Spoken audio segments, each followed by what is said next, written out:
It's Nolan. What's going on, y'all? It's the kid J Nolan here. Hey man, we're gonna have a good conversation tonight. We're gonna be talking about Tyrese and DJ Envy. Earlier today, they had a little bit of a spat at the Breakfast Club. Tyrese went up there for the first time in quite some time, and some behind the scenes issues got revealed live on air for those that were tuned in, and for those of us that saw it later down the pipeline. Now everybody has an opinion on it. So apparently, Tyrese and DJ Envy have a little bit of tension between them, okay? Now, number one, Tyrese confronted DJ Envy about the lack of empathy or sympathy that he was shown when his divorce issues came up on the show, right? He felt like DJ Envy and Charlamagne were basically talking about him in a very casual way, like they would for anybody else that's in the press, anybody else, you know, that they don't have a personal relationship with. But Tyrese felt like he had a better relationship with these guys, right? Over the course of him coming up to the show, and he's been on the Breakfast Club hella times, probably one of the most featured guests ever on the show. And he felt like when his story came up that they should have been a bit more loving, empathetic, understanding, or at the very least called him to check on him to see what he had going on. At that point, when he started to kind of check DJ Envy, Envy kind of let the cat out the bag, right? He's like, yo, all right, let me tell you why I didn't check on you. Let me tell you why I spoke about you in a casual manner rather than that brotherly love that you were expecting, right?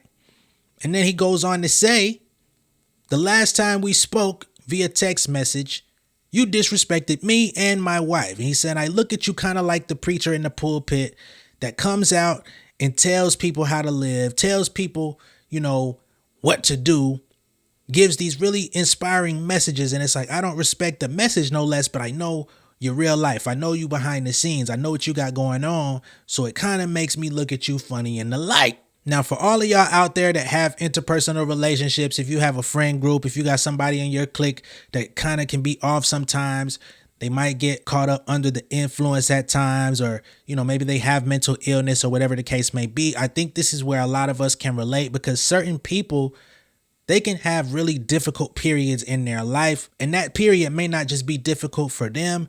They become difficult to deal with. And sometimes as people, we don't always know how to handle those scenarios or handle those situations, right? So I'm going to play some of the audio from the Breakfast Club interview. I can't play the video, you know, because Power 105 and Breakfast Club, they'll hit you with a copyright claim real motherfucking quick on YouTube. So I'm not playing with these niggas, but I will go ahead and play some of the audio so that y'all could get it firsthand. Let's get into it. But everything he was on the psych meds then, because you said you don't even remember a lot of the stuff you were saying though. I don't. Yeah. I don't at all. Yeah. So it's like when you get drunk, do you hold your boy to what he's saying while he's drunk? No, I never held that against you. Okay. Do you hold anybody to anything that they're doing when you know that this is their usual self?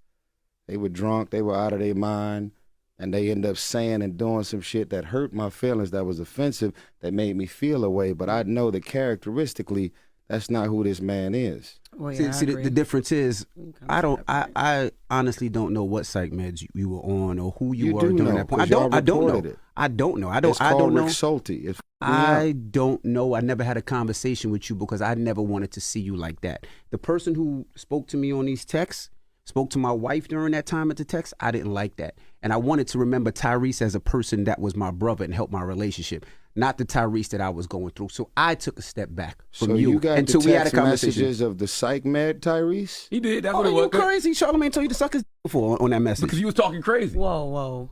You know that. We had this conversation already. Guys. But he literally said, I don't remember any of that. I don't remember what I said that made you say that or made you feel that way. But to this point, I took a step back because I didn't know what you were going through, and I tried to talk to you, and I seen who you were, and I didn't even like who you were online. And to my point, I tried, and when I seen how you were talking this way, I said, I'm going to take a step back. And you know, when me and Tyrese had a How convenient? Yeah, how convenient. Yeah, when the way you were talking, the way that you were. How convenient to step back. What you mean? I never stepped back from you. From you. That's right. You should have But I never talked to your wife in a disrespectful manner. And you talked to mine in a disrespectful manner. Oh. And I never told nobody that. Even when you were on, and you could say you were on those psych meds, and you could say that you weren't. What you mean? But as a man, some of the things that you said, Tyrese, deserved me to box your mouth. Whoa, and I didn't. No. We were talking because this is something that I never wanted to say. And since he wants to be, well, why Envy? I'm telling him why. You said disrespectful shit to my wife. What do you say? It's neither here nor there. To the point where my wife doesn't call you back anymore. And to the point when you started talking to psych meds, me and my wife had a conversation and said, well, maybe Tyrese was on those medicines when he said it. But if you ever text me and my wife, you can't text me because I just unblocked you probably about a month ago when me and Charlamagne was talking, and he told me that you were on the psych meds and this is what it was. This is longer than a month ago. Yeah, that's what made me unblock you. So that was the reason why I stopped talking to you and will not reach out to you anymore, because I'm like, I don't want to remember my brother as that. Can you laugh at it now when you go back? No, he ain't laughed this whole damn time. You know why I can't laugh? Because Envy still feels the way, and I ain't seen this brother since it all happened. Mm-hmm. And I don't even know what I text this brother or his wife. So I'm here still on an apology tour, and this was 2017. Well, I will say this: as far as I'm concerned, it's over. You know what I mean? We had a conversation. I'm sure my wife will feel the same way. But yeah, you're right. And the reason I say that is and I'm not gonna bring it back, but I'm gonna tell you what my mind frame was. I had somebody that worked for you call me up, and what I felt and what happened to me, you must have did to him as well. And we'll talk behind the scenes what it was. And that just made me say, you know what? Let me take a step away. Just think about how many times I was in Atlanta and you like, yo, E, come by the crib. And I just, because I just didn't know who you were as a person. Because when I looked at you as big bro, right? And when I was going through my problems, you would call, you would check your I'm checking on you. And this is not, and to people to understand. So I know it's very easy to disagree with Envy. I know it's very easy for people to shit on DJ Envy, and sometimes it's well deserved, okay? I'm not gonna lie to you. I'm not gonna play with you. I'm not gonna put no cap in my rap when it comes to that, right? But I feel like I could identify with what Envy was saying there. Like, yo, you hit me up. You was talking a little crazy. You spoke to my wife. It got a little crazy. And at that point, I start looking at you funny, because for real, if somebody's coming at you sideways and then they come at your wife sideways, a lot of men's instinct is, next time I see you, I'm going to box your ass, right? Or we're going to have some type of situation where I confront you about what it is that you said. It ain't going to be no more texting. Ain't going to be no more calling. A lot of niggas in real life, even close homies, when shit goes sour, you're not going to get the decency of what they got on this interview today, right? What you're going to get is a lot of niggas going to line your ass up. They going to act like they never seen the text. They going to act like you never spoke to their wife.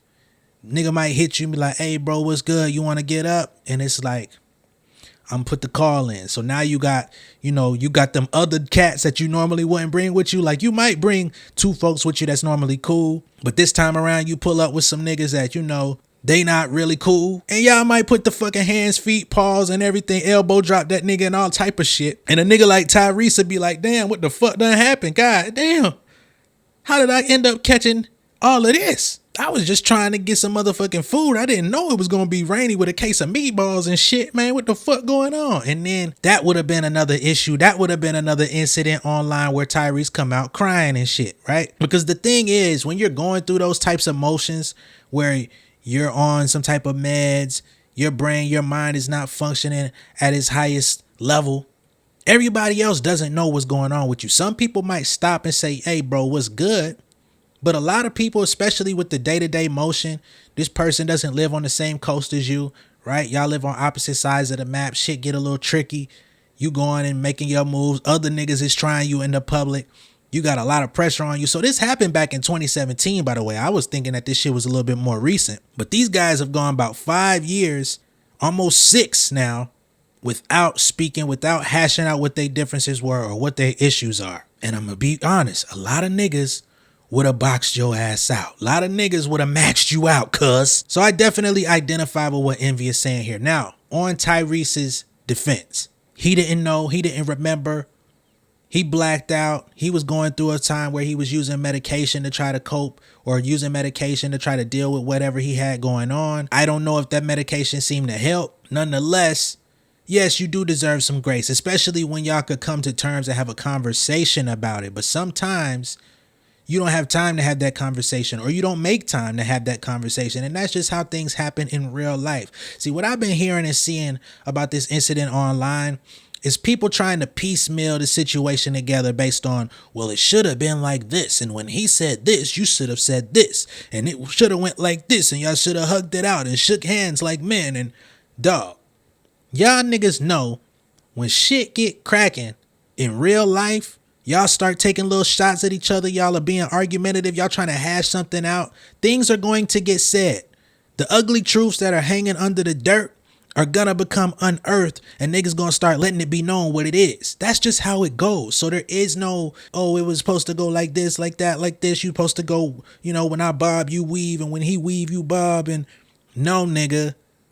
Nah, you're not finna come up in my office and act like shit is all gravy. We're gonna have to get to the real shit. And as we saw, Tyrese actually brought it up to Envy, because he said, I didn't appreciate how you didn't support me in my marital issues when I was there by your side when you were having yours, right? But when Envy was going through his, he wasn't lashing out at the world. He wasn't lashing out at his people. He wasn't lashing out at his family and friends. On the other hand, Tyrese started blacking out on niggas. At that point, it's like, hey, dog, I got to pull back. I got to reevaluate some things. I don't hate you, but for me not to goddamn go upside your head, I'm gonna have to find another way to deal with this shit. And to be perfectly frank, this situation is very close to home with some shit that I've witnessed among some of my guys. I won't go in details about it because I respect and love them too much, but just know I've seen this play out before. And yeah, sometimes it does work in your best interest to pull back and let your homie, you know, find his foot and find his way, rather than to keep inserting yourself into a situation where y'all might come to blows. It ain't worth it. Now, as you can see during the interview, Jess Hilarious is trying to mediate. Charlamagne's trying to mediate all of this different stuff. Tyrese is basically saying, nah, let's hash this out. This is the conversation that we've been needing to have. Let's have it. It's going to get ugly, you know what I mean? But I'm here, so let's do it. Let's be men. Let's talk about it, right? Well, Tyrese ends up revealing that he's been on an apology tour ever since 2017, praying and hoping that all of his friends and the people that he considered close in his life would forgive him, right? Now, I'm going to go ahead and let Tyrese explain that. Still on an apology tour for the damage that I've caused. My relationship with Will Smith is still beautiful, but it'll never be the same because the whole Smith family woke up to all the energy that they did. And like, of all people in my life, you know how public I've been about how Will Smith has changed my life. Of all people, that's the last person that should have woke up to all this energy about, you know, that thought like, oh, Will Smith got 5 million. It was I said that Samantha was pregnant when she wasn't. It was all kind of that was just happening. And then this is the part that I've never said publicly. Imagine being so out of your mind on psych meds, which I've never taken in my life. I don't drink, I don't smoke, I don't do anything as a gateway into drugs. I smoke hookah. It's kind of it. Saucy Santana said he can't stand men that smoke hookah. Go ahead, you say you smoke hookah, and what else? Okay, so I smoke hookah.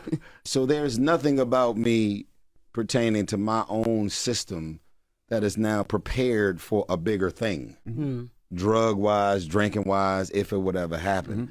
So you put something in my system, it's not only going to have it's going to have the most extreme adverse effects, and it ended up playing out for the world to see. Yeah, I got a 12-minute video on the internet that I never knew I filmed, that was uploaded and was on the internet for 3 straight months. I was a meme. I got the ugliest crying faces of all time. And it became the most embarrassing thing that's ever happened to me ever. And I didn't even know I did it.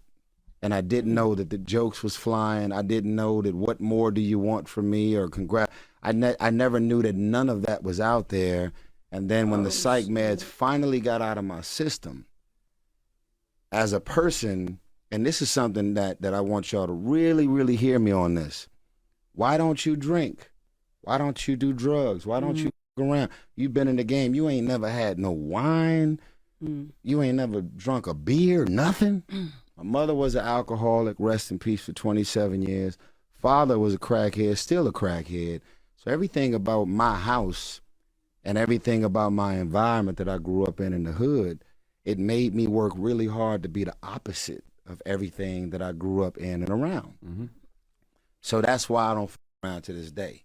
So imagine working this hard to be the opposite of that, to then to have something like that to happen, and I end up becoming everything that I worked hard to not f with my whole life. I mean, I was more depressed and sad about the damage that was done from me being out of my mind, because it was like, well, see, if you want to know why I don't drink and don't smoke and don't ever f with nothing, that's the reason why. I mean, I'm talking about, I pulled out the biggest water hose with lighter fluid and burned down every tree I could for every personal, business, movie, franchise, and relationship. Listen, because you going through some shit don't mean you gotta get into some psych meds and fuck up every relationship. Okay, so now I think I'm kind of understanding a little something here. Now, when he said psych meds in the beginning, I thought he was taking, like, you know, actual prescription medicine. It sounds like he might have been taking some psychedelics, which is a totally different wave and had him on a totally different plane of existence, because he wasn't really in his right mind. And that's something that I do want to talk about. I know a lot of people are getting into the shrooms, testing out this LSD shit, and, you know, it's all the crave. Everybody's going for it. I'm not with none of that shit. I don't fuck around with nothing, right? But you do got to understand, it's not going to hit everybody the same way. Some niggas, you could go on that mental plane. It's going to be a ride. You lose your ego. They talk about ego death and all of that different type of shit, right? But for some motherfuckers, man, you take that ride and some people don't make it back, right? And by the time they do, it's like a motherfucker that you used to know back in the military, you know what I mean? He was all good, strong and shit. Then you see him 25 years later, he might be scroungy on the side of the road with a sign. Some motherfuckers come back like that after they take that shit, man. Every nigga don't see spaceships on Bankhead and get back on that motherfucking spaceship. That's all I'm gonna say on that. But yeah, I understand where he's going with this, because I'm somebody who has never used drugs. I've never really drank like that. I've probably consumed 5-6 alcoholic beverages in my entire life. You know what I'm saying? A couple glasses of wine here and there. Homie try to get me a taste of beer and shit. That ain't really my wave, right? That weed shit ain't never been my wave. So I understand where Tyrese is coming from as somebody who hasn't put that type of substance in his body before. All of a sudden he gets introduced to some shit and he goes quite left field to where, you know, that's not the same nigga no more. I'm sure everybody that was going through that with him was like, damn, this nigga gone. That nigga ain't gonna make it back, man. That nigga done raced Usain Bolt and he ain't coming back on the track ever again. So I get it. I understand it now. I think I have a firmer understanding of what he was going through and why he says he doesn't remember. I thought it was just regular prescription meds. It seems to me like he took that motherfucking Undertaker last ride type shit. You feel me? But as they say, all is well that ends well. They were able to hash out all of their problems, even if it had to be out in front of the world to see, for all of the listeners to hear in their morning drive on their way to work and shit like that. If they can walk away from it and rehash their relationship, walk away from it as brothers, hug, hash it out, you know what I'm saying? Unblock numbers, have conversations down the line, be able to lock arms when shit is really going down in the future, then I guess they're better off for it. You know what I'm saying? Sometimes in life, things are not easy. Sometimes conversations, you got to have the tough ones. But at the end of the day, as Tyrese did, you also have to be able to acknowledge when you flipped out, when you was wrong, when you fucked up. Not everybody's going to understand your fuck up. It may take some time before y'all can really get to that place. But when you're confronted with the opportunity to make it right, that's what you should do. Let me know what y'all think it is down below in the comments. Be sure to like and share this video. If this is your first time seeing me on YouTube, go ahead and subscribe to the channel. Hit the post notification bell for all updates, and I will see y'all on the next one, all right? Much love and respect. Peace.